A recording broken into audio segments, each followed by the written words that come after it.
Prabhas fans ఆశలపైన నీళ్లు చల్లిన director Maruti. 2024లో కల్కి సినిమా మంచి సక్సెస్ అందుకుంది. ఆ తర్వాత 2025లో ప్రభాస్ మూవీ రాలేదు. 2026లో రాజాసాబ్పై ఫ్యాన్స్కి ఉన్న భారీ అంచనాలు కుప్పకూలాయి. రాజాసాబ్ స్టోరీ బాగున్నప్పటికీ బాగా తెరకెక్కించలేకపోయాడు దర్శకుడు మారుతి. తమన్ మ్యూజిక్ కూడా అంత బాగోలేదు.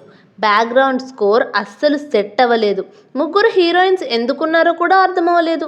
మాలవిక మోహనన్ క్యారెక్టర్కి కాస్త స్కోప్ ఉంది. హారర్ కామెడీ సినిమాలో హారర్ లేదు, నవ్వసలు రాలేదు. ప్రభాస్ యాక్టింగ్ బాగుంది. సినిమాలో ప్రభాస్ క్యారెక్టరైజేషన్ చాలా సరదాగా సర్కాస్టిక్ డైలాగ్స్తో బాగుంది. మిగిలిన పాత్రలు కూడా ఆకట్టుకోలేకపోయాయి. ఇంకా కామెడీ క్యారెక్టర్స్ నవ్వించలేకపోయాయి.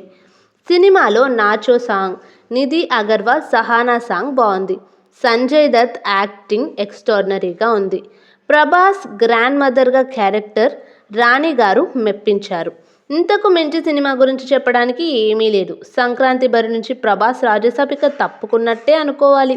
ప్రభాస్ ఫ్యాన్స్ దర్శకుడు మారుతిపై మండిపడుతూ కామెంట్స్ పెడుతున్నారు.